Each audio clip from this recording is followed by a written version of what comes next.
Question from Patrick Seitz. Patrick asks, how do you make sure that the surface is level when you are at the track? If my thinking is right, then it should be essential for correct measurement. Yeah, you're spot on, Patrick. It's exactly right. It's really important to have the car set level. So there are a few different approaches you can take this.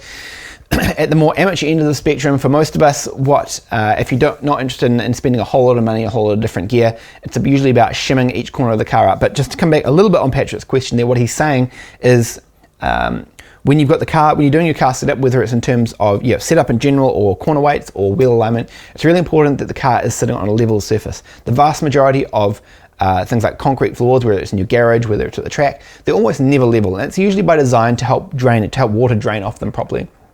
You want to have a good level of drainage, so that means there's usually some sort of slope built into the surface.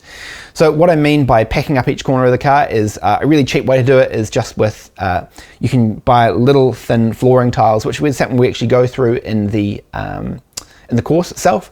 As an example of using little vinyl tiles to shim each corner of the car up such that you've got like a fake level surface, so you can set the car level and do all of your wheel alignment changes. So the idea here is that you're making like a sort of artificial flat floor for for the car to sit level. Obviously, if there's any sort of slope on the car or the car's not sitting level, you're going to get bad measurements, certainly in terms of camber, and if it's bad enough, it'll start affecting other measurements as well. So it's really important the car's level. At the more sort of professional end of the spectrum, or if you're interested in spending a little bit more money on equipment, what we usually do is have adjustable height platforms. So where the car sits on its scales or on its pads, each corner of the car has an individual platform that we can change change the angle of it and also change the height of it as well. So you set all of those equal, and then you've got a nice flat surface regardless of how bad the surface you're working on is.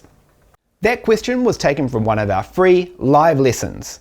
If you like free stuff and you want to expand your knowledge, click the link in the description to claim your free spot to our next live lesson. You'll learn about optimizing the performance and handling of your car on the racetrack, as well as improving your skills behind the wheel. Plus, you'll have the chance to ask your own questions, which we'll be answering live.